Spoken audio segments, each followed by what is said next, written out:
Meus irmãos e minhas irmãs, paz e bem. Na antífona de entrada dessa segunda-feira da quarta semana da Páscoa, nós assim rezamos: o Cristo ressuscitado dos mortos já não morre, a morte não tem mais poder sobre ele, aleluia. Nós continuamos a ler os Atos dos Apóstolos. Os apóstolos e os irmãos que viviam na Judéia souberam que também os pagãos haviam acolhido a palavra de Deus. Então, isso acontece no episódio que nós ouvimos na semana passada, que é aquele mais narrado nas Escrituras, aquele episódio de Cornélio. Então, que o evangelho chega aos outros povos. Quando Pedro subiu a Jerusalém, os fiéis de origem judaica começaram a discutir com ele, dizendo: tu entraste na casa de pagão e comeste com eles. E Pedro então vai explicar para a comunidade o que aconteceu. Junto com a conversão de Saulo, a conversão de Cornélio é o episódio mais citado nos Atos dos Apóstolos. Por 3 vezes nós temos a conversão de Saulo sendo narrada, por 3 vezes aquela de Cornélio. Nós temos de Cornélio, nós temos o episódio, depois nós temos a leitura de hoje, a explicação que Pedro dá para a comunidade de Jerusalém, depois a explicação que Pedro dá para os apóstolos. Por que tanta atenção com este episódio? Porque neste episódio, meus caros irmãos e irmãs, se muda a fisionomia da igreja nascente. Ali, no momento do nascimento, se pensa em uma igreja que é para os judeus. A partir desse episódio da conversão do pagão Cornélio, nós temos uma igreja que se apercebe aberta a todos os povos, línguas e nações.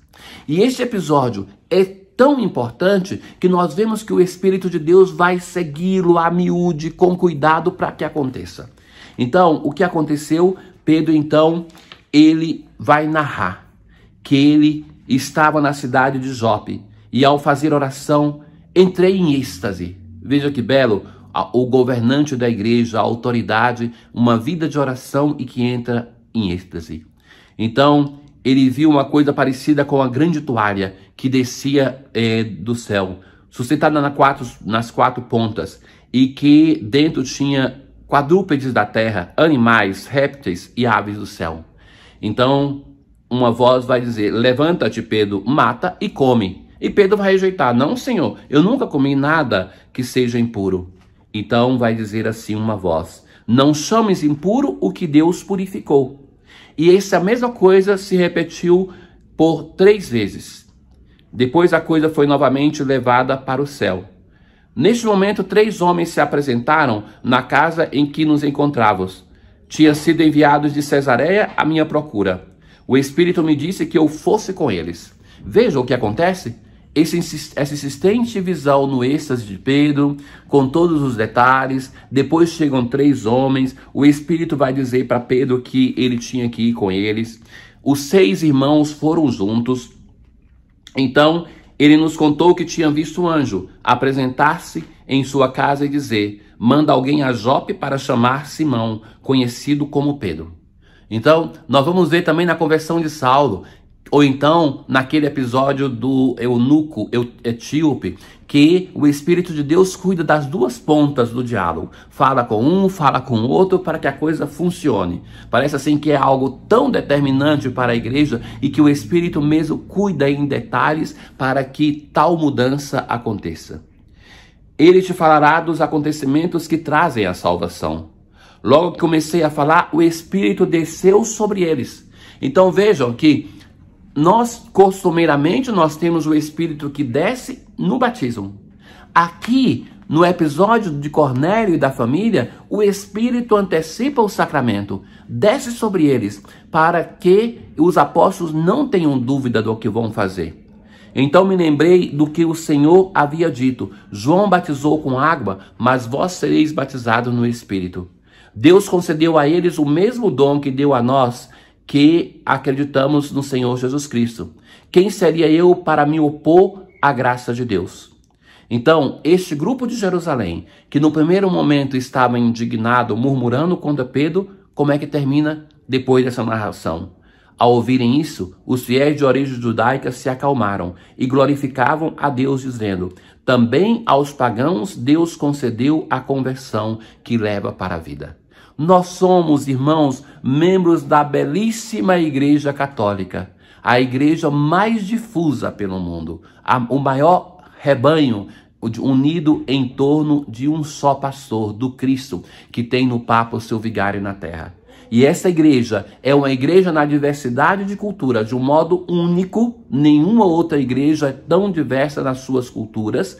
Essa igreja é assim por causa deste episódio, sobretudo, por causa da vontade explícita do Espírito Santo de Deus.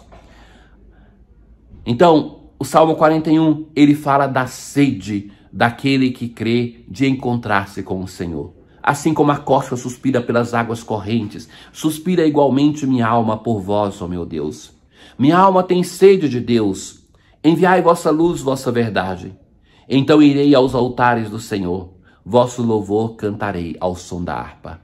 É essa sede de Deus que nós vemos em Cornélio, nos pagãos que aderem à mesma fé nossa, a fé que é conduzida pelo Espírito Santo de Deus. Hoje e amanhã nós temos a complementação do discurso de Jesus no capítulo 10 do Evangelho de São João, do discurso do bom pastor. Eu sou o bom pastor, assim rezamos na aclamação ao Evangelho. Conheço minhas ovelhas e elas me conhecem, assim fala o Senhor.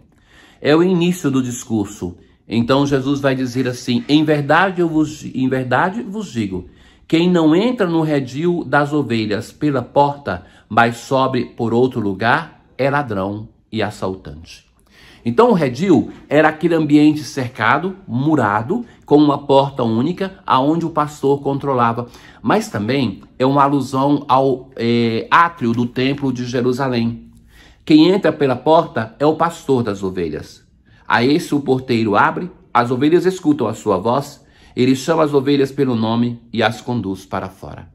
Então, as ovelhas não são feitas para o redil, não são feitas para estarem ali, mas o pastor é aquele que vai cuidar delas indo fora para protegê-las do assaltante, do ladrão, do lobo.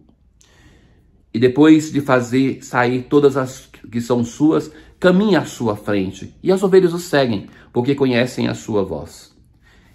Em verdade vos digo, depois de apresentar-se como pastor das ovelhas, Jesus agora vai dizer: eu sou a porta das ovelhas.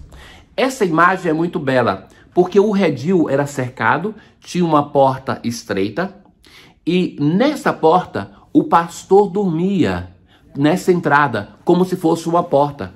Então o lobo que vinha de longe, via que tinha um pastor e não se aproximava.